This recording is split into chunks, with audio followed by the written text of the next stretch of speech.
আম্মা জান আয়েশা রাদিয়াল্লাহু তাআলা আনহার সাথে বিষ্ণু ইসা ইসলামের ঝগড়া হতো মাঝে মাঝে। একবার ঝগড়া হলো, বিষ্ণু ইসা ইসলাম রাগ, আম্মা জান আয়েশাও রাগ। বিষ্ণু বললেন, আয়েশা ঝগড়া করে আর কতক্ষণ থাকবো, আসো মিটমাট করি। আয়েশা রাদিয়াল্লাহু বলেন, ঠিক আছে মিটমাট করুন। তো বিষ্ণু ইসা ইসলাম বলেন, মিটমাটের জন্য কারে ডাকবো? ওমরে ডাকি। কয় না, ওমর অনেক রাগে, আমার ডর লাগে।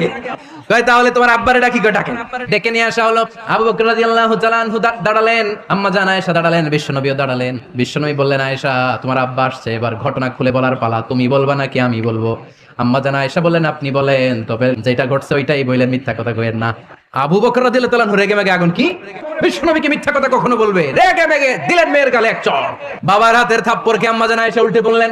সাইয়েদনা আবু বকর রাগে গড়গড় করছেন, আবার মারার জন্য তেড়ে গেলেন। এবার বাঁচার জন্য আম্মা জান আয়েশা বিশ্বনবীর পিছনে যে আশ্রয় নিলেন, বিশ্বনবী বাঁচানোর জন্য দুই হাত মেলে দাঁড়িয়ে গেলেন। বিশ্বনবী যখন দুই হাত মেলে দাঁড়িয়ে গেলেন, সাইয়েদনা আবু বকর রাদিয়াল্লাহু আনহু থেমে গেলেন।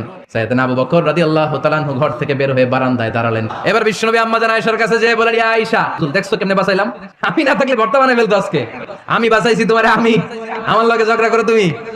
লজ্জায় পড়ে আম্মা জান আয়েশা খিলখিল করে হেসে দিলেন, বিশ্বনবীও হেসে দিলেন।